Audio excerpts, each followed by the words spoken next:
அடுத்த ஸ்லைட்ல என்ன பார்க்கிறோம்? ಯೇಸು ಕ್ರಿಸ್ತುவோட ಕடைசி வார்த்தைகள், சீசர்களுக்கு கொடுக்கிற கடைசி வார்த்தைகள். ಯೇಸು ಕ್ರಿಸ್ತನು ಶಿಷ್ಯರಿಗೆ ಕೊಡುವಂತ ಕೊನೆಯ ಮಾತುಗಳು, ಕಡೆಯ ಮಾತುಗಳು. அதெல்லாம் உங்களுக்கு அங்க வசனங்கள் இருக்கு. சோ நீங்க அதை நீங்க வீட்ல போய் அப்புறம் நீங்க படிக்கலாம். ಅಲ್ಲಿ ವಚನಗಳಿದೆ, ಅದನ್ನ ನೀವು ಮನೆಗೆ ಹೋಗಿ ನೋಡಬಹುದು. இதுல ஒரு முக்கியமான ஒரு காரியத்தை நான் சொல்ல போறேன். ரெண்டு காரியத்தை நான் சொல்ல போறேன். ಇದರಲ್ಲಿ ಮುಖ್ಯವಾಗಿರತಕ್ಕಂತ ಎರಡು ಕಾರ್ಯಗಳನ್ನು ನಾನು ಹೇಳೋದಕ್ಕೆ ಹೋಗ್ತೇನೆ. மத்தேயு 28வது அதிகாரத்துல ஒரு காரியத்தை நம்ம பார்க்கிறோம். ಮತ್ತಾಯ 28ನೇ ಅಧ್ಯಾಯದಲ್ಲಿ ಒಂದು ಕಾರ್ಯವನ್ನ ನಾವು ನೋಡ್ತೇವೆ. ஆண்டவர் ஒரு கமாண்ட் கொடுக்கிறாரு. ದೇವರು ಒಂದು ಆಜ್ಞೆಯನ್ನ ಕೊಡ್ತಾ ಇದ್ದಾರೆ. என்ன சொல்றாரு?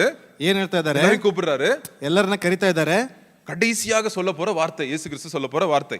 ಯೇಸು ಕ್ರಿಸ್ತನು ಹೇಳ್ತಾ ಇರತಕ್ಕಂತ ಕಡೆಯ ಮಾತುಗಳು. 18வது வசனம், 28வது அதிகாரம் 18வது வசனம். 28ನೇ ಅಧ್ಯಾಯ 18ನೇ ವಚನ. அப்பொழுது இயேசு சமீபத்தில் வந்து அவர்களை நோக்கி, வானத்திலும் பூமியிலும் சகல அதிகாரமும் எனக்கு கொடுக்கப்பட்டிருக்கிறது. போதும். வானத்திலையும் பூமியிலையும் என்ன பட்டிருக்கு? எனக்கு சகல அதிகாரம் எனக்கு கொடுக்கப்பட்டிருக்குது அப்படின்னு ஆண்டவர் சொல்றார். ಅಲ್ಲಿ ದೇವರು ಹೇಳ್ತಿದ್ದಾರೆ, ಪರಲೋಕದಲ್ಲಿ ಭೂಲೋಕದಲ್ಲಿ ಎಲ್ಲಾ ಅಧಿಕಾರವೂ ನನಗೆ ಕೊಡಲ್ಪಟ್ಟಿದೆ ಎಂಬುದಾಗಿ. ಪವರ್ இருக்குது, ಅಲ್ಲಿ ಬಲವಿದೆ. பவர் ஆண்டவர் கொடுக்கப்பட்டிருக்குது. ಅಲ್ಲಿ ಶಕ್ತಿ ಕೊಡಲ್ಪಟ್ಟಿದೆ ದೇವರಿಂದ. எங்க நீங்க போறீங்கனாலும் அந்த இடத்துல இயேசுப்பா வல்லமை இருக்கு. அந்த இடத்துல ನೀವು ಯಾವ ಸ್ಥಳಗಳಿಗೆ ಹೋಗ್ತಿರೋ ಅಲ್ಲಿ ಯೇಸು ಕ್ರಿಸ್ತನ ಒಂದು ಶಕ್ತಿ ಅಲ್ಲಿ ಕಾಣಿಸಿಕೊಳ್ತದೆ. ಅದ இயேசுப்பா 3 வருஷம் ஊழியத்துல காட்டினார். ಅಲ್ಲಿ 3 ವರ್ಷದ ಸೇವೆಯಲ್ಲಿ ದೇವರು ಅದನ್ನು ತೋರಿಸಲ್ಪಟ್ಟಿದ್ದಾರೆ. போதிக்கிறதுக்கு வல்லமை இருந்துச்சு, ஆண்டவருக்கு அதிகாரம் இருந்துச்சு. ಬೋಧಿಸುವುದಕ್ಕೆ ದೇವರ ಒಂದು ಶಕ್ತಿ ಅಲ್ಲಿ ಅಧಿಕಾರವಿತ್ತು. குணப்படுத்துறதுக்கு ஆண்டவருக்கு அதிகாரம் இருந்துச்சு. ಅಲ್ಲಿ ಗುಣಪಡಿಸುವುದಕ್ಕೆ ಅಲ್ಲಿ ದೇವರಲ್ಲಿ ಅಧಿಕಾರವಿತ್ತು. பாவத்தை மன்னிக்கிறதுக்கு இயேசு கிறிஸ்துக்கு அதிகாரம் இருந்துச்சு. ಪಾಪಗಳನ್ನು ಕ್ಷಮಿಸುವುದಕ್ಕೆ ದೇವರಲ್ಲಿ ಅಧಿಕಾರವಿತ್ತು. பிசாசை ஜெயிப்பதற்கு ஆண்டவருக்கு அதிகாரம் இருந்துச்சு. ಸೈತಾನನನ್ನ ಎದುರಿಸುವುದಕ್ಕೆ ಅಲ್ಲಿ ಅಧಿಕಾರವಿತ್ತು. ஊழியத்துக்கு அனுப்புறதுக்கு இயேசுப்பாக்கு அதிகாரம் இருந்துச்சு. ಅಲ್ಲಿ ಸೇವೆಗೆ ಕಳಿಸುವುದಕ್ಕೆ ಯೇಸು ಕ್ರಿಸ್ತನಿಗೆ ಅಧಿಕಾರವಿತ್ತು. சோ அதிகாரம் உண்டு, ಅಲ್ಲಿ ಅಧಿಕಾರವಿದೆ. யாருக்கு இருக்கு அதிகாரம்? ಯಾರಿಗಿದೆ ಅಧಿಕಾರ? யாருக்கு இருக்கு? இயேசு கிறிஸ்துவுக்கு இருக்கு. ಯೇಸು ಕ್ರಿಸ್ತನಿಗೆ ಇದೆ. அந்த அதிகாரத்தினாலே, ಆ ಅಧಿಕಾರದಿಂದಾಗಿ ஆண்டவர் நம்மளுக்கு ஒரு வார்த்தையை சொல்றார். ದೇವರು ನಮಗೆ ಒಂದು ಕಾರ್ಯವನ್ನ ಹೇಳ್ತಾ ಇದ್ದಾರೆ. 19வது வசனம், 19ನೇ ವಚನ. ஆகையால்னா என்னது? எதனால ஆகையால் சொல்றாரு? அவருக்கு அதிகாரம் இருக்கு, அதனால ஆகையால் நீங்கள் புறப்பட்டு போய் சகல ஜாதிகளையும் சீஷராக்கி பிதா குமாரன் பரிசுத்த ஆவி நாமத்திலே அவர்களுக்கு ஞானஸ்நானம் கொடுத்து, நான் உங்களுக்கு கட்டளையிட்ட யாவையும் அவர்கள் கைக்கொள்ளும்படி அவர்களுக்கு உபதேசம் பண்ணுங்கள். இதோ உலகத்தின் முடிவு பரியந்தம் சகல நாட்களிலும் நான் உங்களுடனே கூட இருக்கிறேன் என்றார். ஆண்டவர் பாருங்க, கிளியரா சொல்றாரு, எனக்கு அதிகாரம் இருக்கு, அதனால யாரு போனோம்? நான் போறேன்னு சொல்றாரா? யார போக சொல்றாரு? நீ போ அப்படின்னு ஆண்டவர் சொல்றாரு. ನನಗೆ ಅಧಿಕಾರವಿದೆ, ಆ ಕಾರಣದಿಂದಾಗಿ ನೀವು ಹೊರಟು ಹೋಗಿ ಎಂಬುದಾಗಿ ಹೇಳ್ತಾ ಇದ್ದಾರೆ. எங்க போறோமோ, நம்ம எங்கெல்லாம் போறோமோ, நீங்க காலேஜ் போலாம், வேலைக்கு போலாம், ஸ்கூலுக்கு போலாம், நீங்க உங்க ஃப்ரெண்ட் வீட்டுட்ட பேசிட்டு இருக்கலாம். யாரோட அதிகாரத்துல நம்ம போறோம்? ಯೇಸಪ್ಪ ಅಧಿಕಾರದಲ್ಲಿ ನಾವು ಪೋರೋம். ನೀವು ಒಂದು ವೇಳೆ ಶಾಲೆಗೆ ಹೋಗ್ತಾ ಇರಬಹುದು, ಅಥವಾ ನಿಮ್ಮ ಒಂದು ಕೆಲಸಕ್ಕೆ ಹೋಗಬಹುದು, ಅಥವಾ ನಿಮ್ಮ ಒಂದು ಸ್ನೇಹಿತರ ಬಳಿಗೆ ಮಾತನಾಡೋದಕ್ಕೆ ಹೋಗಬಹುದು. ಎಲ್ಲಾ ಭಾಗಗಳಲ್ಲಿ ದೇವರ ಅಧಿಕಾರದ ಮೂಲಕವಾಗಿ ಕೊಡುವುದಕ್ಕೆ. நிறைய சம்பாதிங்க, நல்ல காசு பண்ணுங்க, நல்ல ஆசீர்வாதமா இருங்க அப்படி சொல்லவே இல்லை. ஆண்டவர் சொல்றாரு, ஒரே ஒரு கட்டளை தான், நீங்க போங்க, நான் சொல்லி கொடுத்ததை நீங்க சொல்லி கொடுங்க, அவ்வளவுதான் ஆண்டவர் சொல்றாரு. ದೇವರು ಹೋಗಿ ನೀವು ಅಧಿಕವಾಗಿರ್ತಕ್ಕಂಥ ಹಣವನ್ನು ಆಸ್ತಿಯನ್ನು ಮಾಡ್ರಿ ಎಂಬುದಾಗಿ ಹೇಳಿಲ್ಲ, ನಾನು ಹೇಳ್ತಕ್ಕಂಥ ಕಾರ್ಯಗಳನ್ನ ನೀವು ಮಾಡ್ರಿ ಎಂಬುದಾಗಿ. இது முக்கியமான காரியமோ அதை இயேசு கிறிஸ்து நம்ம வாழ்க்கையிலே சொல்றார். ಯಾವುದು ಮುಖ್ಯವಾಗಿರ್ತಕ್ಕಂಥ ಕಾರ್ಯವೋ ಅದನ್ನ ಯೇಸು ಕ್ರಿಸ್ತನೇ ಹೇಳ್ತಾ ಇದ್ದಾರೆ. நான் உங்க கூட உலகத்தின் கடைசி வரைக்கும் உங்க கூட இருக்கிறேன், தைரியமா நீ போ, கெத்தா போ, பயப்படாத அப்படின்னு ஆண்டவர் சொல்றார். ಯುಗದ ಸಮಾಪ್ತಿವರೆಗೂ ನಾನು ನಿನ್ನ ಜೊತೆಯಲ್ಲಿ ಇರ್ತೇನೆ, ನೀನು ಭಯಪಡಬೇಡ, ನೀನು ಧೈರ್ಯವಾಗಿ ಹೋಗು ಎಂಬುದಾಗಿ ಹೇಳ್ತಾ ಇದ್ದಾನೆ. போய் ஞானஸ்தானம் பண்ணு, கொடு ஞானஸ்தானத்தை, நீ அவங்களுக்கு போதி, நான் சொல்லி கொடுத்ததெல்லாம் சொல்லி கொடு அப்படின்னு ஆண்டவர் சொல்றார். ನೀನು ದೀಕ್ಷಾಸ್ನಾನ ಮಾಡಿಸು, ನಾನು ಹೇಳಿಕೊಟ್ಟಿರ್ತಕ್ಕಂಥದ್ದನ್ನೆಲ್ಲ ನೀನು ಅವರಿಗೆ ಬೋಧಿಸುವಂತವನಾಗಿರು ಎಂಬುದಾಗಿ ಹೇಳ್ತಾ ಇದ್ದಾರೆ. ಬ್ರದರ್, என்னத்தை பிரதர் போதிக்கணும்? ಏನನ್ನ ಬೋಧಿಸಬೇಕು? ಅದಕ್ಕೆ பதில் இருக்கு, ಅದಕ್ಕೆ ಉತ್ತರವಿದೆ. லூக்கா 24வது அதிகாரம், ಲೂಕ 24ನೇ ಅಧ್ಯಾಯ என்ன சொல்லுது? 46-47வது வசனத்துல என்ன நம்ம சொல்லணும் அப்படின்னு ஆண்டவர் சொல்றாரு. ಅಲ್ಲಿ ಏನನ್ನ ಹೇಳ್ಬೇಕು ಎಂಬುದಾಗಿ ಅಲ್ಲಿ ಹೇಳ್ತಾ ಇದ್ದಾರೆ. நம்ம உலகம் உலகத்தின் கடைசி வரைக்கும் போயிட்டு நம்ம என்ன சொல்லணும் அப்படின்னு சொல்றாரு. ಆ ಲೋಕದ ಯುಗದ ಅಂತ್ಯಕ್ಕೆ ಹೋಗಿ ನಾವು ಏನನ್ನ ತಿಳಿಸಬೇಕು ಎಂಬುದಾಗಿ ಅಲ್ಲಿ ಹೇಳ್ತಾ ಇದ್ದಾರೆ. எழுதி இருக்கிறபடி கிறிஸ்து பாடுபடவும், கிறிஸ்து பாடுபடுவாரு, மூன்றாம் நாளில் மருத்தோரில் இருந்து எழுந்திருக்க, 3ஆம் நாள் உயிர்த்தெழுந்து எழும்புவாரு வேண்டியதா இருந்தது. அன்றியும் மனம் திரும்புதலும் பாவ மன்னிப்பும் எருசலேம்ல இருந்து ஸ்டார்ட் ஆகி சகல தேசத்தாருக்கு அவருடைய நாமத்தினாலே பிரசங்கம் பண்ணப்படவும் வேண்டியது. சோ என்ன பிரசங்கம் பண்ணணுங்க? என்ன பிரசங்கம் பண்ணணும்னு கூட இயேசுவா சொல்றாரு. என்ன பிரசங்கம் பண்ணுமா? மனம் திரும்புதலும் பாவ மன்னிப்பும் இருக்குப்பா அப்படின்னு உலகத்துக்கே போய் சொல்லுப்பா அப்படின்னு ஆண்டவர் ಆ சொல்றாரு. ಲೋಕಕ್ಕೆ ಹೋಗಿ ಹೇಳು ಮಾನಸಾಂತರ ಮತ್ತು ಆ ಒಂದು ಕಾರ್ಯದ ಪಾಪದ ಕುರಿತಾಗಿ ಅಲ್ಲಿ ತಿಳಿಸಲ್ಪಡು ಎಂಬುದಾಗಿ ಅಲ್ಲಿ ಹೇಳ್ತಾ ಇದ್ದಾರೆ. உலகத்துல எல்லாருக்கும் டாக்டர் வேணுமா? ಲೋಕದಲ್ಲಿರ್ತಕ್ಕಂಥ ಎಲ್ಲರಿಗೂ ವೈದ್ಯರು ಬೇಕಾ? ஏசப்பா டாக்டரா வந்திருப்பார். ಯೇಸು ಕ್ರಿಸ್ತನು ವೈದ್ಯನಾಗಿ ಬಂದಿದ್ದಾರೆ.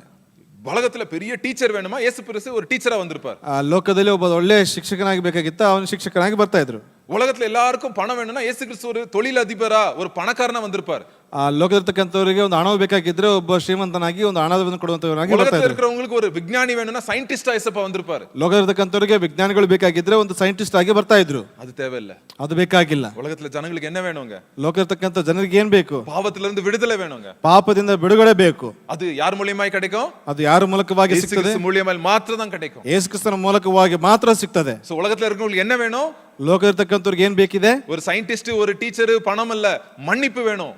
ಅಲ್ಲಿ ಒಂದು ರೀತಿಯಾಗಿರ್ತಕ್ಕಂಥ ವಿಜ್ಞಾನಿ ಅಥವಾ ಶಿಕ್ಷಕರು ಬೇಕಾಗಿಲ್ಲ, ಅಲ್ಲಿ ನೋಡ್ತೇವೆ ಕ್ಷಮಾಪಣೆ ಬೇಕಾಗಿದೆ. அதான் ஆண்டவர் சொல்றாரு. ಅದೇ ಇಲ್ಲಿ ದೇವರು ಹೇಳ್ತಾ ಇದ್ದಾರೆ. உலகத்துல இருக்கிறவங்க எல்லாருக்கும் மன்னிப்பு வேணும், பாவத்துல இருந்து மன்னிப்பு வேணும். ಆ ಲೋಕದಲ್ಲಿರ್ತಕ್ಕಂಥವರಿಗೆ ಒಂದು ಪಾಪದಿಂದ ಪರಿಹಾರ ಬೇಕಾಗಿದೆ. எல்லாரும் மனம் திரும்பணும், அவங்க பாவத்துல இருந்து விடுதலை ஆகணும். அவங்க மாட்டிட்டு இருக்காங்க, பாவம் என்ற ஒரு சங்கிலியில அவங்களே கெட்டி கொண்டு இருக்காங்க. ಅಲ್ಲಿ ಪಾಪದ ಬೇಡಿಗಳಿಂದ ಬಂದಿಯಾಗಲ್ಪಟ್ಟಿದ್ದಾರೆ, ಅದರಿಂದ ಬಿಡುಗಡೆಯನ್ನ ಅವರು ಕಾಣಲ್ಪಡಬೇಕು. நிறைய பேர் பாவத்துக்கு அடிமையா இருக்கிறாங்க, கெட்ட பழக்கங்களுக்கு அவங்க வாழ்க்கையிலே அடிமையாய் கொண்டு வெளியே வர முடியாம தவிச்சிட்டு இருக்காங்க. ಅನೇಕರು ಪಾಪಕ್ಕೆ ಅವರು ಒಂದು ರೀತಿಯಾಗಿ ದಾಸರಾಗಿದ್ದಾರೆ, ಅದರಿಂದ ಹೊರಗಡೆ ಬರೋದಕ್ಕೆ ಆಗದಿರತಕ್ಕಂಥ ಪರಿಸ್ಥಿತಿಗಳಲ್ಲಿ ಸಿಕ್ಕಿ ಹಾಕಿಕೊಂಡಿದ್ದಾರೆ. சில பேர் மறைவான வாழ்க்கையை வாழ்ந்து கொண்டிருக்கிறாங்க, அவங்களுக்கு மன்னிப்பு வேணும், போய் மன்னிப்பை சொல்லு நீ அப்படின்னு ஆண்டவர் சொல்றாரு. ದೇವರು ಒಂದು ರೀತಿಯಾಗಿ ಮುಚ್ಚಿಕೊಂಡಿರ್ತಕ್ಕಂಥ ಜೀವಿತವನ್ನು ಜೀವಿಸ್ತಿದ್ದಾರೆ, ಅವರಿಗೆ ಹೋಗಿ ನೀನು ಕ್ಷಮಾಪಣೆ ಕುರಿತಾಗಿ ತಿಳಿಸು ಎಂಬುದಾಗಿ. அவ்வளவுதான். நீங்க சுவிசேஷம்னா பெரிய விஷயம் இல்ல. இயேசு கிறிஸ்து உனக்காக ரத்தம் சிந்தி இருக்கிறாரு, அவரு உன் பாவத்தை மன்னிக்கிறாரு, நீ மன்னிப்பு வேணுமா உனக்கு அப்படின்னு சொல்லுங்க. அவ்வளவுதாங்க. ಆ ಯೇಸು ಕ್ರಿಸ್ತನ ಈ ಲೋಕಕ್ಕೆ ಬರಲ್ಪಟ್ಟಿದ್ದಾರೆ, ಕ್ಷಮಾಪಣೆಗೆ ಕೊಡಲ್ಪಟ್ಟಿದ್ದಾರೆ, ಒಂದು ಕ್ಷಮಾಪಣೆ ನಿಮಗೆ ಬೇಕು ಅಷ್ಟೇ, ಅದನ್ನೇ ಮಾತ್ರ ನೀವು ಹೇಳ್ರಿ ಎಂಬುದಾಗಿ. உனக்குள்ள இருக்கிற அசுத்தத்தை, இருளான காரியத்தை அவர் எடுத்துக்குவாரு அப்படின்னு சொல்றீங்க. சொல்லுங்க. ನಿಮ್ಮಲ್ಲಿರ್ತಕ್ಕಂಥ ಅಶುದ್ಧತೆಯನ್ನ, ಒಂದು ಕತ್ತಲೆ ಜೀವಿತನ ಅವರು ತೆಗೆದುಕೊಳ್ಪಡ್ತಾರೆ ಎಂಬುದಾಗಿ ಹೇಳ್ರಿ. அவருக்குள்ள இருக்கிற பரிசுத்தத்தை உனக்கு கொடுப்பாரு அப்படின்னு சொல்லுங்க. அதான் சுவிசேஷம். ಅವರಿರ್ತಕ್ಕಂಥ ಪರಿಶುದ್ಧತೆನೇ ನಿಮಗೆ ಕೊಡಲ್ಪಡ್ತಾರೆ ಎಂಬುದಾಗಿ ಹೇಳ್ರಿ. ಅದೇ ಒಂದು ಸುವಾರ್ತೆ. அதான் சொல்றாரு. ஏசப்பா என்ன சொல்றாரு? மனம் திரும்புதலும் பாவ மன்னிப்பையும் என்ன பண்ணும்? எருசலேம் உங்க ஊர் பனசங்கரியில இருந்து உலகம் கடைசி வரைக்கும் என்ன பண்ணும்? இது சொல்லப்படணும் அப்படின்னு ஆண்டவர் சொல்றாரு. ಅಲ್ಲಿ ದೇವರ ಕಡೆಗೆ ತಿರುಗಿಕೊಂಡು ಯೆರೂಸಲೇಮಿನಲ್ಲಿ ನೋಡ್ತೇವೆ, ಬನಶಂಕರಿಯಿಂದ ಪೂರ್ತಿಯಾಗಿ ಇಡೀ ಪ್ರತಿಯೊಂದು ಭಾಗಗಳಲ್ಲಿ ಹೋಗಲ್ಪಡಬೇಕು ಎಂಬುದಾಗಿ. மனம் திரும்புதலும் என்ன வேணும்? பாவத்திலிருந்து மன்னிப்பும். ಅಲ್ಲಿ ಪಾಪ ಪರಿಹಾರ ಮತ್ತು ದೇವರ ಕಡೆಗೆ ತಿರುಗಿಕೊಳ್ಳತಕ್ಕಂಥದ್ದು ಎಂಬುದಾಗಿ. சோ இதை நீங்க சொல்லணும் அப்படின்னு ஏசப்பா சொல்றாரு. ಇದನ್ನ ಹೇಳಬೇಕೆಂಬುದಾಗಿ ಯೇಸು ಕ್ರಿಸ್ತನು ಹೇಳ್ತಾ ಇದ್ದಾರೆ. ஆண்டவர் பெரிய காரியங்களை செய்வார். ದೇವರು ದೊಡ್ಡ ಕಾರ್ಯಗಳನ್ನ ಮಾಡ್ತಾರೆ, அதை விசுவாசிக்கிறோமா? ಅದನ್ನ ನಾವು ನಂಬುತ್ತೇವೆ. அன்னைக்கு நம்பல அவங்க.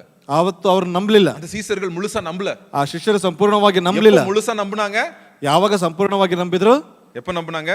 ಯಾವಾಗ ನಂಬಿದ್ರು? எப்ப பரிசுத்த ஆவியானவர் அவங்க மேல வந்தாரோ அப்ப. ಪರಿಶುದ್ಧಾತ್ಮನು ಯಾವಾಗ ಅವರ ಮೇಲೆ ಬರಲ್ಪಟ್ಟಾನೋ ಆವಾಗ.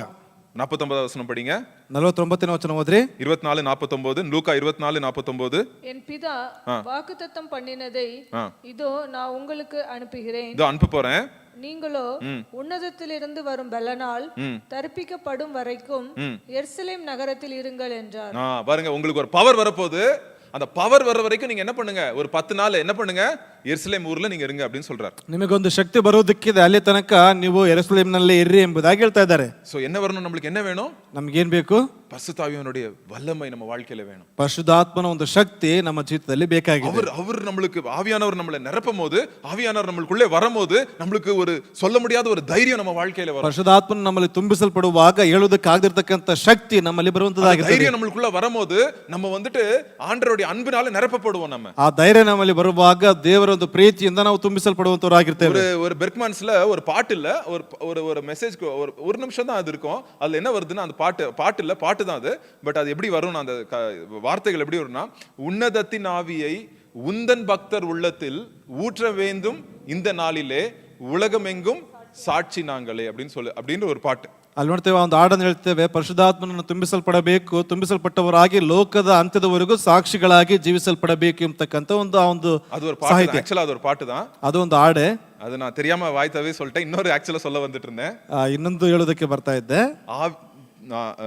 தூய ஆவியே, அன்பின் ஆவியே, துணையாளரே, தேற்றும் தெய்வமே, ஊற்று தண்ணீரே, உள்ளம் வேங்குதையா, வர வேண்டும் வல்லவரே வர வேண்டும் அப்படின்னு ஒரு பாட்டு இருக்கு. ಆ ಒಂದು ಹಾಡಿದೆ, ಪರಿಶುದ್ಧಾತ್ಮನೇ ಜೊತೆ ಜೀವಕನೇ ನೀನು ನಮ್ಮ ಜೊತೆಯಲ್ಲಿ ಬರಬೇಕು ಎಂಬತಕ್ಕಂತ ಒಂದು ಹಾಡಿದೆ. ಅದ ರೀತಿ அவ்வளவுதான், ஒரே ஒரு லைன் தான், அது பாட்டு இல்ல, அது ஒரே ஒரு லைன் தான் அவர் பாடுவார் ஒரு டைம். ಆ ಒಂದೇ ಒಂದು ಲೈನ್ ಆ ಒಂದು ಭಾಗದಲ್ಲಿ ಅವ್ರು ಆಡ್ತಾರೆ. நம்ம ஜெபம் பண்ணும்போது அதை பாடுவோம்.